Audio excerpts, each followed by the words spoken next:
Hello friends, आप सभी का स्वागत है इस चैनल में।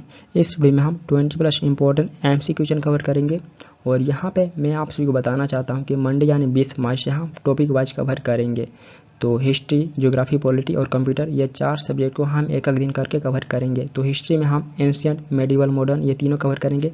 देन उसके बाद हम थर्सडे को ज्योग्राफी कवर करेंगे, फ्राइडे को पॉलिटी और सैटरडे को कंप्यूटर को कवर करेंगे। देन इसके अलावा हमारे पास बच जाते हैं साइंस, इकोनॉमिक्स और मिशेलियस, तो इसे भी कवर करेंगे। लेकिन पहले हम इन 6 सब्जेक्ट पे फोकस रखेंगे। और यहाँ पे हमारा फर्स्ट क्वेश्चन है, which statements about the Indus valley civilization is not true. सिंधु घाटी सभ्यता के बारे में कौन सा स्टेटमेंट सही नहीं है। तो यहाँ पे आपको बताना ऑप्शन में से कौन सा स्टेटमेंट सिंधु घाटी सभ्यता के बारे में नहीं है। तो जैसा देखते हैं, जो घर होते थे वे पक्के ईंटों के बने होते थे। देन नेक्स्ट है, पशुओं का मांस मुख्य भोजन था। देन नेक्स्ट है, एक नगरीय सभ्यता थी जहाँ लोग वेल प्लान टाउन में रहते थे। देन उसके बाद है, यह लगभग 2500 ईसा पूर्व प्रेजेंट डे पाकिस्तान और वेस्टर्न इंडिया में फला फूला था। तो इन चारों में से कौन सा स्टेटमेंट सही है बताना है। तो जो घर होते थे वो पक्के ईंटों के बने होते थे, तो ये स्टेटमेंट सही है। देन नेक्स्ट है, पशुओं का मांस मुख्य भोजन था। तो ये स्टेटमेंट सही नहीं है क्योंकि पशुओं का मांस मुख्य भोजन नहीं था सिंधु घाटी सभ्यता के लोगों का। देन उसके बाद आपको देखने को मिलेगा, ये एक नगरीय सभ्यता थी जहाँ लोग वेल प्लान टाउन में रहते थे। तो यह भी स्टेटमेंट सही है क्योंकि ये एक अर्बन सिविलाइजेशन था जहाँ पे लोग वेल प्लान टाउन में रहते थे। देन इसके बाद ये लगभग 2500 ईसा पूर्व प्रेजेंट पाकिस्तान और वेस्टर्न इंडिया में फला फूला था। तो ये भी स्टेटमेंट सही है क्योंकि ये प्रेजेंट पाकिस्तान और भारत के पश्चिमी भाग्य में फला फूला था लगभग 2500 ईसा पूर्व। तो ये भी स्टेटमेंट सही है, लेकिन ये स्टेटमेंट सही नहीं है। तो ऑप्शन बी राइट आंसर है। तो इनका पशुओं का मांस मुख्य भोजन नहीं था। तो ये स्टेटमेंट सही नहीं है सिंधु घाटी सभ्यता के बारे में। एंड फ्रेंड्स, ये चैनल आपके लिए हेल्पफुल है, तो आप अपना फीडबैक दे सकते हैं, इस चैनल को सब्सक्राइब कर सकते हैं फॉर मोर वीडियो। एंड इस वीडियो को भी लाइक, कमेंट एंड शेयर कर सकते हैं। नेक्स्ट है, the word Tirthankar is related to which religion. Tirthankar शब्द किस रिलीजन से संबंधित है। तो यहाँ पर आपको बताना है तीर्थंकर ये किस रिलीजन से संबंधित है। तो ऑप्शन सी दैट आंसर है जैनिज्म। तीर्थंकर शब्द ये जैन धर्म से संबंधित है और जैन धर्म में तीर्थंकर का मीनिंग होता है एक धर्म रक्षक या एक स्पिरिचुअल टीचर। तो तीर्थंकर का संबंध जैनिज्म से है। और टोटल 24 तीर्थंकर थे जैनिज्म में। टोटल 24 तीर्थंकर हुए थे, जिसमें से पहले ऋषभ पंत थे और लास्ट 24 तीर्थंकर महावीर थे। तो ये भी एग्जाम क्वेश्चन पूछे जाते हैं, 24 तीर्थंकर कौन थे या लास्ट तीर्थंकर कौन थे। तो महावीर थे और पहले तीर्थंकर ऋषभ पंत जी थे। तो टोटल 24 तीर्थंकर थे और तीर्थंकर का संबंध जैनिज्म से है। नेक्स्ट है, in the context of medieval Indian history which of the following geographical belts was denoted as Turan. मध्यकालीन भारतीय इतिहास के संदर्भ में निम्नलिखित में से किस भौगोलिक क्षेत्र को तूरन कहा जाता था। तो यहाँ पर आपको बताना है मेडिवल इंडियन हिस्ट्री के कंटेक्स्ट में किस जियोग्राफिकल बेल्ट्स को तूरन कहा जाता था। तो ऑप्शन बी दैट आंसर है सेंट्रल एशिया। तो सेंट्रल एशिया को मेडिवल इंडियन हिस्ट्री के कंटेक्स्ट में तूरन कहा जाता था। तो सेंट्रल एशिया में आपको कजाकिस्तान, उज्बेकिस्तान, तुर्कमेनिस्तान ये सारे कंट्री देखने को मिलेंगे। तो मेडिवल इंडियन हिस्ट्री में सेंट्रल एशिया को तूरन कहा जाता था। नेक्स्ट है, who was popularly known as the parrot of India. Bharat का तोता के नाम से किसे जाना जाता है। तो ऑप्शन डी दैट आंसर है अमीर खुसरो। अमीर खुसरो को भारत के तोता के नाम से जाना जाता है। तो ये मेनली अलाउद्दीन खिलजी का कोर्ट पोएट था, लेकिन इसके अलावा ये दिल्ली सल्तनत के 7 शासकों से संबंधित था।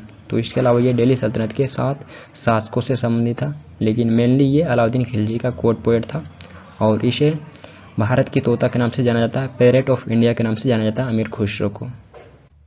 नेक्स्ट है, Amir Khusro play a pioneer role in the development of which language. Amir Khusro ने किस भाषा के विकास में महत्वपूर्ण भूमिका निभाया। तो ऑप्शन डी राइट आंसर है खड़ी बोली। खड़ी बोली के डेवलपमेंट में अमीर खुसरो का इंपॉर्टेंट रोल है। तो ऑप्शन डी राइट आंसर है खड़ी बोली। नेक्स्ट है, the first country which discovered sea route to India was. Bharat के लिए समुद्री मार्ग की खोज करने वाला पहला देश था।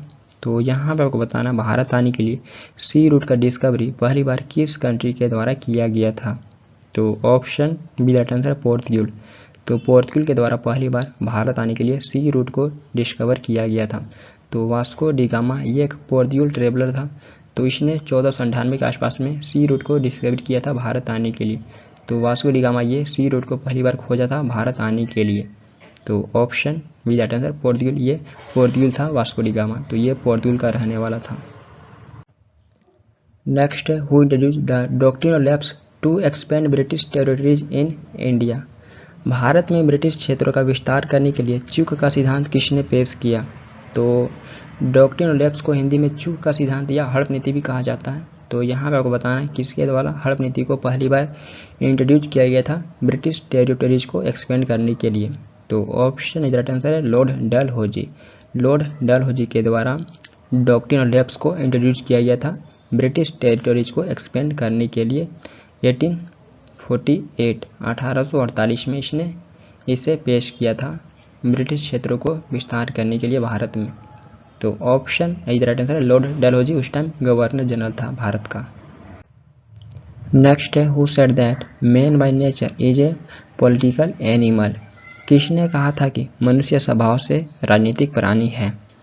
तो ऑप्शन इज राइट आंसर है अरिस्टोटल। अरस्तु ने कहा था कि मनुष्य स्वभाव से राजनीतिक प्राणी है। तो ऑप्शन इज राइट आंसर है अरिस्टोटल। और अरिस्टोटल को ही जानते होंगे फादर ऑफ बायोलॉजी और फादर ऑफ जूलॉजी भी कहा जाता है। नेक्स्ट है who introduce the famous Persian festival of Nowruz in India. किसने भारत में प्रसिद्ध फारसी त्यौहार नौरोज की शुरुआत की। तो option B right answer Balban. तो बलबन के द्वारा फेमस पर्शियन फेस्टिवल नौरोज की शुरुआत की गई थी भारत में। तो बलबन का संबंध दिल्ली सल्तनत में सलेब डायनेस्टी से है। तो इसका संबंध दिल्ली सल्तनत में सलेब डायनेस्टी से है और इसने भारत में फेमस पर्शियन फेस्टिवल नौरोज की शुरुआत की थी। नेक्स्ट है which goddess is visualise as the builder of musical instrument veena in Indian culture. Indian culture में किस देवी को वाद्य यंत्र वीणा के धारक के रूप में देखा जाता है। तो ऑप्शन सी राइट आंसर है गॉडेस सरस्वती। तो देवी सरस्वती जी को इंडियन कल्चर में वाद्य यंत्र वीणा के धारक के रूप में देखा जाता है। तो ऑप्शन सी राइट आंसर है गॉडेस सरस्वती। नेक्स्ट है with reference to the famous monuments of India which among the following pairs is correct. Bharat के फेमस मॉन्यूमेंट के रेफरेंस में निम्नलिखित में से कौन सा पेयर करेक्ट है। तो यहाँ पर आपको बताना ऑप्शन में से कौन सा पेयर करेक्ट है। तो जिसे देखते हैं लिंगराज टेम्पल। तो लिंगराज टेम्पल ये आपको उड़ीसा में देखने को मिलेगा। तो ये पेयर करेक्ट नहीं है। द नेक्स्ट है गोल गुम्बज। तो गोल गुम्बज ये आपको कर्नाटका में बीजापुर में देखने को मिलेगा। तो ये भी पेयर करेक्ट नहीं है। द नेक्स्ट है सर हरमंदिर साहिब। तो ये आपको पंजाब में ही अमृतसर में देखने को मिलेगा। तो ये पेयर करेक्ट है। तो ऑप्शन सी राइट आंसर है सर हरमंदिर साहिब, ये पंजाब में लोकेटेड है जिसे गोल्डन टेम्पल के नाम से भी जाना जाता है। तो ये पेयर करेक्ट है। द नेक्स्ट है उनाकोटी केव टेम्पल। तो ये आपको त्रिपुरा में देखने को मिलेगा। उनाकोटी केव टेम्पल ये त्रिपुरा में लोकेटेड है। तो ये भी पेयर करेक्ट नहीं है। तो ऑप्शन सी राइट आंसर है सर हरमंदिर साहिब पंजाब में लोकेटेड है और ये पेयर करेक्ट है। नेक्स्ट है विच neighbouring country of India is also known by the name Burma. Bharat के किस पड़ोसी देश को बर्मा के नाम से भी जाना जाता था।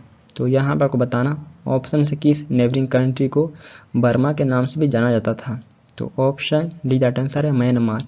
म्यांमार को बर्मा के नाम से भी जाना जाता था और म्यांमार ये आपको फार ईस्ट में देखने को मिलेगा। यह फार ईस्ट में लोकेटेड है और भारत के 4 स्टेट म्यांमार के साथ बॉर्डर शेयर करते हैं। तो ये 4 इंडियन स्टेट म्यांमार के साथ बॉर्डर शेयर करते हैं और अरुणाचल प्रदेश, नागालैंड, मणिपुर और मिजोरम। तो ये भारत के 4 स्टेट म्यांमार के साथ बॉर्डर शेयर करते हैं और इसे पहले बर्मा के नाम से जाना जाता था।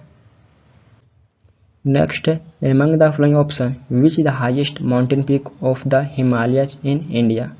दिए गए ऑप्शन में से भारत में हिमालय का हाईएस्ट माउंटेन पीक कौन सा है। तो यहाँ पे आपको बताना है भारत में हिमालय का हाईएस्ट माउंटेन पीक कौन सा है। तो ऑप्शन बी राइट आंसर है कंचनजंगा। तो कंचनजंगा ये भारत में हिमालय का हाईएस्ट माउंटेन पीक है। और ऐसे आपसे पूछा जाएगा हिमालय का हाईएस्ट माउंटेन पीक तो माउंट एवरेस्ट है और भारत में पूछा जाएगा हिमालय का हाईएस्ट माउंटेन पीक तो कंचनजंगा है और ये वर्ल्ड का 3rd हाईएस्ट माउंटेन पीक है आफ्टर माउंट एवरेस्ट और K2। और K2 ये भारत का हाईएस्ट माउंटेन पीक है जो काराकोरम रेंज में लोकेटेड है और ये आपको लद्दाख में देखने को मिलेगा। ये लद्दाख में लोकेटेड है और ये हिमालय रेंज में भारत का हाईएस्ट माउंटेन पीक है कंचनजंगा, और ये आपको नेपाल और इंडियन स्टेट सिक्किम के बीच में देखने को मिलेगा। नेक्स्ट है which mineral is not found in plateau regions. पठारी क्षेत्रों में कौन सा खनिज नहीं पाया जाता है? तो ऑप्शन डी राइट आंसर है मिनरल ऑयल। मिनरल ऑयल ये प्लेट्यू रीजन में नहीं पाया जाता है, तो ऑप्शन डी राइट आंसर है मिनरल ऑयल। नेक्स्ट है which mountains separate Asia from Europe. कौन सा माउंटेन एशिया को यूरोप से अलग करता है? तो option is right answer Ural. Ural mountain ये एशिया को यूरोप से अलग करता है, तो option is right answer Ural. Next है Alps mountain range is located in which continent. Alps mountain range किस कॉन्टिनेंट में स्थित है? तो यहाँ पे आपको बताना है अल्पस माउंटेन रेंज ये किस महाद्वीप में स्थित है, तो option is right answer Europe. Europe में आपको अल्पस माउंटेन रेंज देखने को मिलेगा, तो option is right answer Europe. Next है gardens are example of. Gardens किसके एग्जाम्पल हैं? तो option C right answer artificial ecosystem. Garden ये आर्टिफिशियल इकोसिस्टम के एग्जाम्पल हैं, तो option C right answer artificial ecosystem. Next है the Indian constitution recognize every person as. भारतीय संविधान प्रत्येक व्यक्ति को किस रूप में मान्यता देता है? तो option C right answer equal. तो भारतीय संविधान ये एवरी पर्सन को इक्वल के रूप में रिकॉग्नाइज करता है, तो option C right answer equal. Next है who propounded dynamic theory of profit. Profit के गतिशील सिद्धांत का प्रस्तावक कौन था? तो ऑप्शन सी राइट आंसर है जेबी क्लर्क। जेबी क्लर्क ये डायनेमिक थ्योरी ऑफ प्रॉफिट का प्रस्तावक था, तो ऑप्शन सी राइट आंसर है जेबी क्लर्क। नेक्स्ट है the Newton's first law is also called as. Newton के पहले नियम को और किस रूप में भी जाना जाता है? तो ऑप्शन राइट आंसर है लॉ ऑफ इनर्शिया। तो न्यूटन के पहले नियम को जड़त्व का नियम या लॉ ऑफ इनर्शिया के नाम से भी जाना जाता है, तो ऑप्शन राइट आंसर है लॉ ऑफ इनर्शिया।